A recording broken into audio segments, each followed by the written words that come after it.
प्रिय विद्यार्थियों, एमए उत्तरार्ध वर्ग द के का जो प्रथम प्रश्न पत्र है उसमें गौतम धर्म सूत्र के द्वितीय प्रश्न के द्वितीय अध्याय का हम अध्ययन करेंगे। इस अध्याय में राजा का जो स्वामित्व है, राजा के गुण अर्थात राजा के विषय में बताया गया है। उसके व्यवहार के साधन क्या हैं, राजा के लिए ब्राह्मण का महत्व और धर्म निर्णय करने की जो प्रक्रिया है उसके विषय में बताया गया है।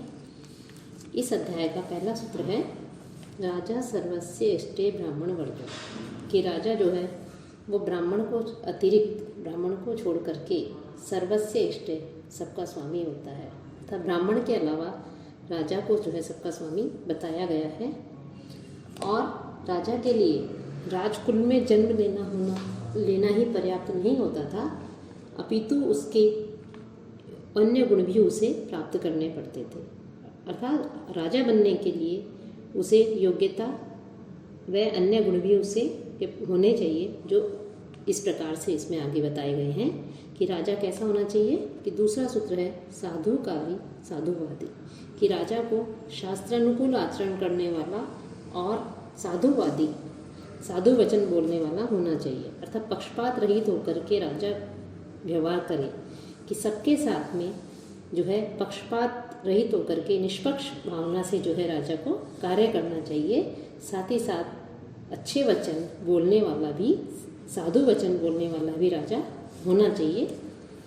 त्रयाम अन्वीक्षिक्याम व अभिविनीत है, और वेद त्रय और न्याय विद्या जो है उसमें शिक्षित होना चाहिए, कि उसे तीनों वेदों का ज्ञाता भी होना चाहिए।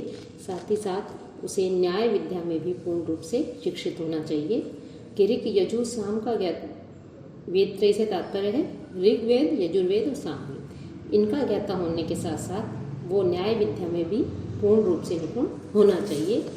इसके अलावा वह पवित्र होना चाहिए मन से और विचारों से, मन से पवित्र विचार वाला होना चाहिए, और जो है जितेंद्रिय होना चाहिए, गुणी, शांति आदि जो गुण बताए गए हैं उत्तम चरित्र वाले, उस प्रकार से गुणवान होना चाहिए। ऐसे गुण, और साथ साथ स्वयं भी उसके जो सहायक है वो भी गुणी होने चाहिए। राजा को विनम्र होना चाहिए, इंद्रियों का दमन करने वाला होना चाहिए। साथ ही साथ अन्य जो शास्त्रों में निषिद्ध जो कर्म हैं उन कर्मों से दूर रहने वाला भी होना चाहिए। धर्म सम्मत कार्यों में संलग्न रहने वाला होना चाहिए। समय प्रजासु स्यात्, और न्याय करते समय प्रजा के प्रति पक्षपात रहित होकर के समान भाव रखें। यत्नपूर्वक प्रजा का हित करे, हितमासाम कुर्वीत। साथ ही साथ यदि इस प्रकार के जो गुण राजा के बताए गए हैं, इनके अतिरिक्त भी राजा को और भी बहुत से गुण बताए गए हैं। अच्छी संगति वाला होना चाहिए, धर्मप्रिय होना चाहिए, आत्मनिग्रह उसके होना चाहिए, और साथ ही साथ धार्मिक जो धर्म है धर्मप्रिय भी होना चाहिए। इस प्रकार के गुणों से संपन्न राजा का जो सिंहासन है, उस सिंहासन पर यदि राजा बैठा हुआ है, ऊंचे सिंहासन पर राजा बैठा है, तो उसके ब्राह्मण के अतिरिक्त अन्य कोई भी उसके समान आसन पर नहीं बैठे। अर्थात ब्राह्मणों के अतिरिक्त अन्य सभी जो लोग हैं वो सभी राजा के आसन की अपेक्षा जो नीचा आसन होता है उस आसन पर बैठने के लिए कहा गया है। कि राजा को जो है ईश्वर के समान माना गया है, तो उसका सिंहासन जो है वो ऊंचा बताया है, और ब्राह्मण जो है वो भी राजा का आशीर्वाद प्राप्त करे। साथ ही साथ कि राजा है तो राजा का ये कर्तव्य है कि वो वर्णों एवं आश्रमों की न्यायपूर्वक रक्षा करे। कि हमारी भारतीय संस्कृति में जो चातुर्वर्ण व्यवस्था बताई गई है, वर्णाश्रम व्यवस्था बताई गई है, 4 वर्ण और 4 आश्रम, इन सब की रक्षा करना राजा के ऊपर ही निर्भर करता है, क्योंकि राजा उनसे किसी न किसी रूप में कर का षष्ठांश या कर जो है किसी न किसी रूप में उनसे प्राप्त करता है। अतः राजा का कर्तव्य भी हो जाता है कि जो 4 वर्ण हैं उन लोगों की रक्षा, उन वर्णों के ब्राह्मण, क्षत्रिय, वैश्य, शूद्र, उनकी, और ब्रह्मचर्य, गृहस्थ, वानप्रस्थ, संन्यास, इन सारे आश्रमों में रहने वाले लोगों की रक्षा करें। और जो अपने धर्म से भ्रष्ट हुए हों उनको निग्रह करके, उनको दंडित करके पुनः स्वधर्म के मार्ग पर स्थापित करें। कि जो लोग अपने धर्म, उनका जो धर्म बताया है शास्त्रों में, उस धर्म को छोड़ रहे हों, उस धर्म से भ्रष्ट हो रहे हों, अलग हट रहे हों तो उनको पर निग्रह करके जो है पुनः उन्हें उनका जो स्वधर्म बताया है शास्त्रों में उस पर स्थापित करना, अर्थात धर्म की, इससे धर्म की रक्षा होती है। धर्मस्य ही अंश भागं भवति इति। इस प्रकार धर्म की रक्षा करने पर वह उन व्यक्तियों के धर्म का षष्ठांश प्राप्त कर लेता है। जो व्यक्ति धर्म के मार्ग से पथभ्रष्ट हो गया है, अधर्म की ओर जा रहा है, जो उसके लिए मार्ग नहीं है उस मार्ग पर जा रहा है, राजा यदि उन व्यक्तियों की रक्षा करता है, उन्हें वापस धर्म के मार्ग पर लगाता है, तो जो धर्म का जो षष्ठांश होता है वो राजा को मिलता है। अन्यथा वो व्यक्ति जो अधर्म के मार्ग का आश्रय ले रहा है, तो जो भी अधर्म वाले कार्य करेगा, शास्त्र विरुद्ध कार्य करेगा, तो उसका जो षष्ठांश, पाप कर्म का जो षष्ठांश है वो भी राजा को प्राप्त होता है। इसलिए राजा को चाहिए कि वो जो अधर्म के मार्ग का आश्रय ले रहा है उसको वापस अपने धर्म की ओर, उसका जो धर्म बताया है उस धर्म की ओर प्रेरित करके उसे लगाए। और राजा को बताया है कि राजा जो है पुरोहित भी नियुक्त करे, और पुरोहित कैसा होना चाहिए? विद्या से संपन्न होना चाहिए, श्रेष्ठ कुल में विद्या से संपन्न होना चाहिए, अभिजन श्रेष्ठ कुल में उत्पन्न होना चाहिए, वाक रूप वह शील संपन्नम न्यायवृत्तम तपस्विनम, और वाणी और रूप से युक्त होना चाहिए, वह प्रौढ़ आयु वाला होना चाहिए, शील संपन्नम शीलवान और लोकानुकूल आचरण करने वाला, जो ब्राह्मणम च प्रोदधीत, जो ब्राह्मण है उस ब्राह्मण को पुरोहित बनाए। कि ब्राह्मण को पुरोहित बनाने के लिए कहा है वो विद्या से संपन्न हो, श्रेष्ठ कुल में उत्पन्न हो, वाणी और रूप से युक्त हो, प्रौढ़ आयु वाला हो, शीलवान एवं लोकानुकूल आचरण करने वाला हो, और उसी की आज्ञा से राजा अपने समस्त जो कर्म बताए हैं शास्त्रविहित, नित्य नैमित्तिक आदि, श्रौत स्मार्त आदि उन कर्मों को करे। और ब्राह्मण की प्रेरणा से ही कर्म करने वाला जो क्षत्रिय राजा होता है वो समृद्धशाली होता है। कि ब्राह्मण की प्रेरणा से धर्म सम्मत कार्य करने वाला जो राजा है वो राजा समृद्धि की ओर उन्नत होता है, अग्रसर होता है, और वो कभी भी दुखी नहीं होता। ऐसा हमने जो है परंपरा से हमें ज्ञात है, अर्थात ऐसा हमने देखा भी है, और जो है परंपराओं में भी ऐसा सुना है कि इस प्रकार से राजा, कार्य करने वाला राजा हमेशा जो है ऐश्वर्य को और सुख सुविधाओं को, यश को प्राप्त करता है। साथ ही साथ राजा को जो है यानी च दैव उत्पाद चिंतकः प्रब्रूयुः तान आद्रेयेत, कि ज्योतिषी और शकुन बताने वाले, दैव चिंतकः अर्थात जो ज्योतिषी हैं, ज्योतिर्विद उन वो लोग, और उत्पाद चिंतकः अर्थात जो शकुन शास्त्र के ज्ञाता हैं वो लोग जो कुछ भी कहें उस बात को राजा को अवश्य मानना चाहिए। ज्योतिषी और जो शकुन शास्त्र विद्वान जो हैं वो राजा को जो कहें उनकी बात को मानना चाहिए, उनकी उपेक्षा नहीं करनी चाहिए।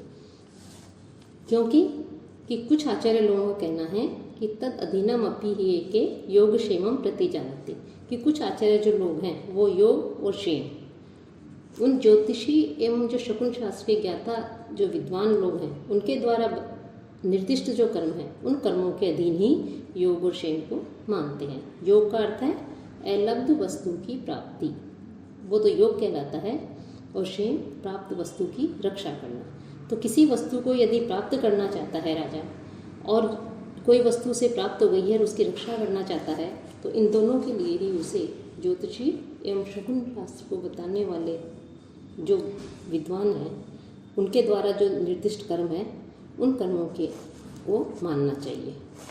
साथ ही साथ दैवी या उत्पात हो जाते हैं, उन उत्पातों के शमन के लिए गृह शांति या महाशांति, शांति कर्म, कोई दोष हैं उन दोषों को दूर करने के लिए कर्म, विवाह आदि में किए जाने वाले पुण्य कर्म आदि, यात्रा के आरंभ में किया जाने वाला स्वस्थ्य नयन, आयु के लिए जन्म नक्षत्र पर किया जाने वाला आयुष्मान कर्म, गृह प्रवेश आदि के समय वास्तु होम आदि मंगल संयुक्त कर्म, ये अभ्युदय के लिए किए जाने वाले कर्म हैं। कि उन्नति के लिए, अभ्युदय के लिए किए जाने वाले कर्म बताए गए हैं। ये तो राजा के लिए है कि राजा इन सबको यज्ञों को संपन्न करे, और शत्रुओं के साथ ही साथ शत्रुओं के विरुद्ध किए जाने वाले विद्वेष्य कर्म, शत्रुओं को वश में करने वाले सम्मानन कर्म, शत्रु नाश के लिए किए जाने वाले अभिचार संयुक्त कर्म, और शत्रु की समृद्धि नष्ट करने के लिए किए जाने वाले जो कर्म हैं वो कर्म राजा शालाग्नि में करे। तो यहाँ पर जो है राजा के लिए जो है उत्पातों की शांति के लिए, शांति और साथ ही साथ अन्य जो शत्रु हैं उन शत्रुओं के विनाश के लिए किए जाने वाले जो भी यज्ञ बताए हैं उन सभी कर्मों को, उन यज्ञों को राजा शालाग्नि में करे। यथोक्तम ऋत्विजो अन्यानि, अन्य जो गृह्य श्रोत्रकर्म आदि बताए गए हैं अपने धर्मशास्त्रों में, उनको जो है ऋत्विक करे। अर्थात ये जो यज्ञ तो राजा स्वयं करे और साथ ही साथ अन्य जो कर्म बताए गए हैं गृह्य और श्रोत कर्म, वो कर्म जितनी संख्या में बताए गए हैं शास्त्रों में, कितनी संख्या में ये कर्म होने चाहिए, वो ऋत्विज कर सकता है। अब साथ ही साथ अब ये तो राजा के यहाँ पर तो जो है राजा के गुण बता दिए और उसके लिए बता दिया कि उसे किस प्रकार से जो है कर्म करना चाहिए, किस प्रकार से यज्ञ करना चाहिए, राजा को किस प्रकार का सदाचारी होना चाहिए। साथ ही साथ अब यहाँ पर जो है राजा के लिए न्याय व्यवस्था का भी वर्णन किया गया है। न्याय से तात्पर्य व्यवहार, तो तस्य च व्यवहारो वेद धर्मशास्त्राणि अंगानि उपवेदा पुराणा, कि उस राजा के व्यवहार के साधन है। क्या है व्यवहार के साधन? वेद, धर्मशास्त्र, वेदांग, उपवेद और पुराण। कि न्याय के साथ साथ कि जो दंड विधान है उसका भी जो है महत्वपूर्ण स्थान बताया गया है, कि दंड संबंधी नियमों का भी उल्लेख, न्याय का और जो दंड संबंधी नियम है उनका भी उल्लेख जो है धर्मसूत्रों में मिलता है। यदि राजा केवल जो है कानून का निर्माता नहीं था, वह तो केवल दंडकर्ता के रूप में, एक राजा के रूप में धर्म संबंधी जो नियम है उन नियमों का पालन करवाता था और उनकी व्यवस्था करता था। राजा का कर्तव्य था कि वह जो कुल के जनपद है, जाति है या वर्ण है, कुल के जो धर्म है उन या विशेष नियम है, उन नियमों को या अपने अपने विहित जो कर्म है उन कर्मों को करने के लिए सबको, जो वर्ण है चारों, उनको बाधित करे और उसके अनुरूप ही जो है वो कर्म करने के लिए उनको प्रेरित करे। तो यहाँ पर जो है राजा जो है, इसी क्रम में राजा को जो है व्यवहार के साधन बताए गए हैं कि राजा, उस राजा के व्यवहार के साधन है। अर्थात राजा है जब वो न्याय करेगा तो न्याय के समय किस प्रकार से किन किन शास्त्रों को आधार बना करके जो है वो न्याय कर सकता है। व्यवहार का तात्पर्य किसी भी विषय को लेकर के वाद विवाद प्रस्तुत होना, वाद विवाद होना या न्याय करना राजा का। तो राजा कैसे न्याय करे उसके लिए बता रहे हैं कि वेद, धर्मशास्त्र, वेदांग, उपवेद और पुराण, इनके में जो कहा गया है उनमें से उनके अनुसार जो है राजा को इस संसार लोक की मर्यादा की स्थापना करनी चाहिए। अर्थात इस प्रकार से व्यवहार करना चाहिए, न्याय करना चाहिए।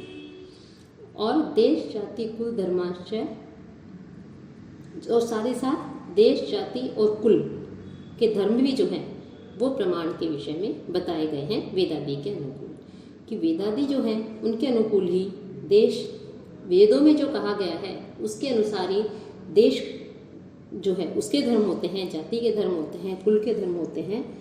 तो राजा का कर्तव्य था कि वेदों में बताए गए या जो धर्मशास्त्र हैं, वेदांग है, उपवेद है, पुराण है, उनमें बताए गए जो जाति के, देश के और कुल के जो धर्म हैं उन धर्मों पर या उनके विशेष नियमों पर ध्यान दें और चारों वर्णों को, उन कर्मों को, उन धर्मों का पालन करने के लिए प्रेरित करें।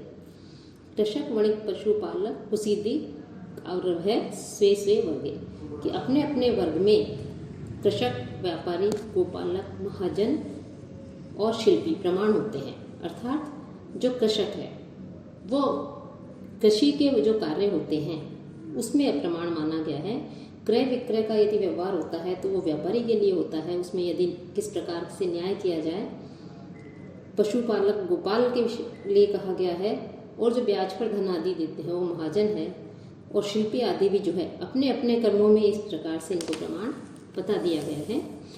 और तो ये जो बताए गए हैं, जो कृषक आदि जो वर्ग हैं, इनके नियम, इनके अनुकूल जो नियम शास्त्रों में बताए गए हैं, वेदों में बताए गए, धर्मशास्त्रों में बताए गए हैं कि इनके साथ में कैसा व्यवहार करना चाहिए, इनके साथ में कैसे न्याय करना चाहिए, कैसे इनको दंडित करना चाहिए।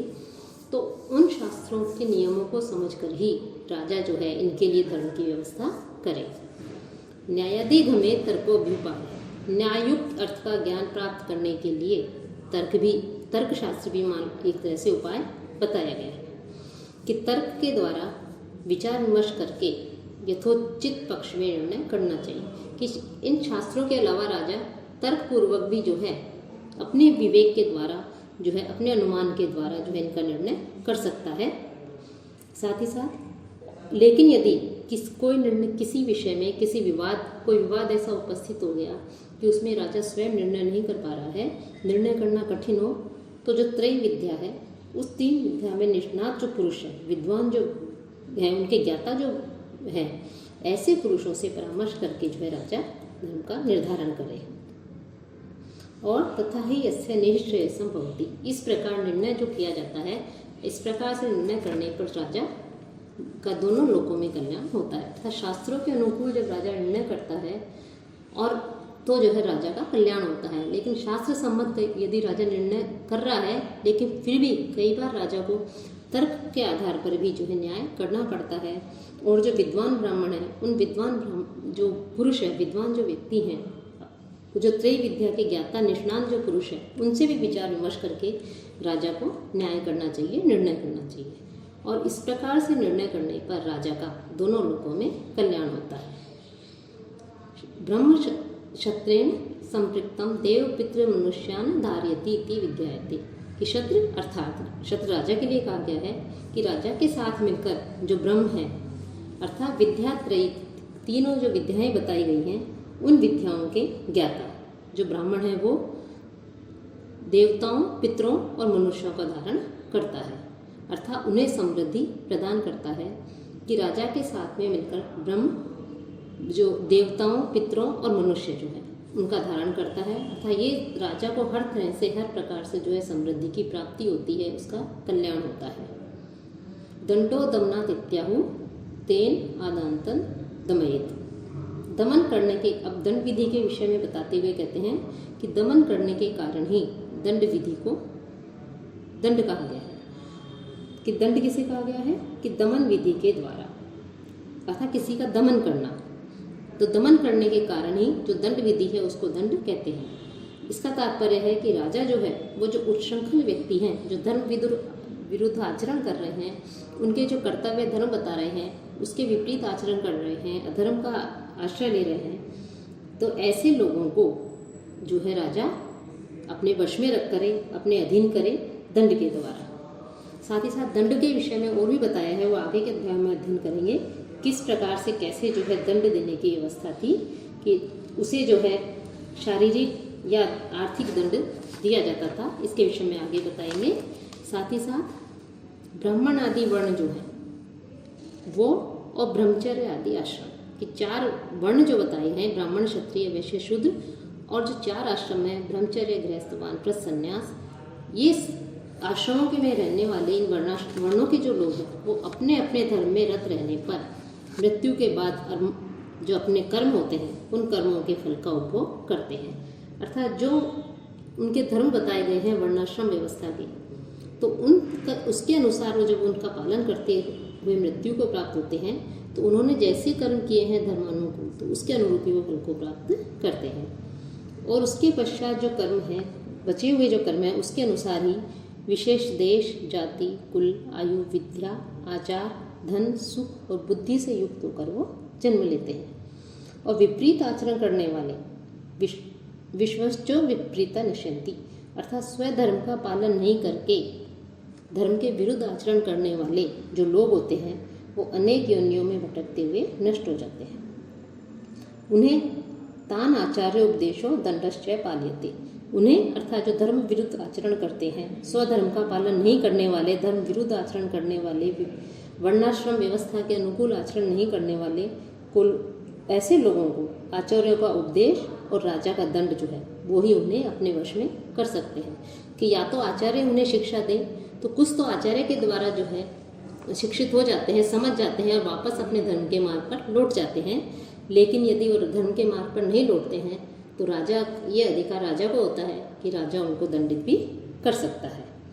इसलिए राजा तस्मात् राजा आचार्य निंदा अनिंदो, इसलिए कहा गया है कि राजा और आचार्य की निंदा नहीं करें।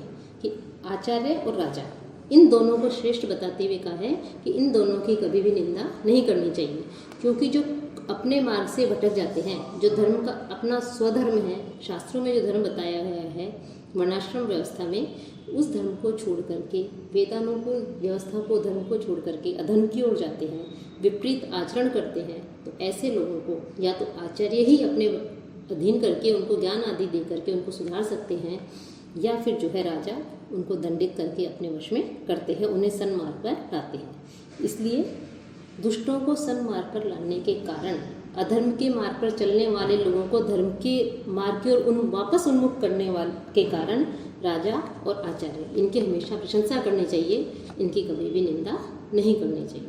तो ये इस प्रकार से यहाँ द्वितीय अध्याय में जो है राजा के गुण के विषय में, राजा के व्यवहार के विषय में, आचार्य और राजा के दोनों की श्रेष्ठता के विषय में बताया गया है।